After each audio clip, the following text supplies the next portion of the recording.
सकारात्मक राहायचंय आणि इथं जेवढे जमलेत तेवढे जर तिथं असले तर मला वाटतं प्रशासन तिथंही येईल. परंतु आज मला वाटतं की आपलं काहीतरी चुकायला लागलंय.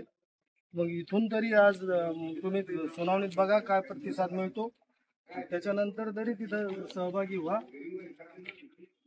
प्रश्न शेवटपर्यंत आज आता तुम्ही बघताय, वडील गेलेले असून सुद्धा मी 3 दिवसापासून तुम्ही येत नाहीत परंतु मी तिथे येतोय. आजही पाहुणे आलेले होते, बळीचा फोन आला की तुम्ही इथं आलं पाहिजे. नैवेद्य दाखवून मी इथं आलोय.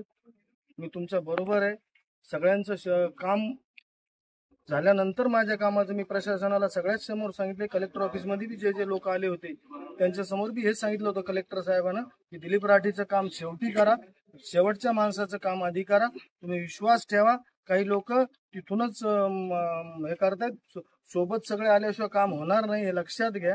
आजही सुनावण्या झाल्या म्हणजे काम झालं असं नाही.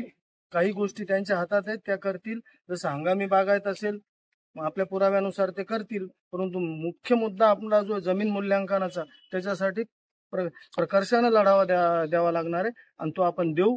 तुम्ही आले नाही आले तरी देवमूर्ती आले. बाकीचे जेवढे लोक आहेत ते आम्ही शेवटपर्यंत नेणार आहे. शेवटच्या घटकापर्यंत न्याय दिल्याशिवाय आम्ही थांबणार.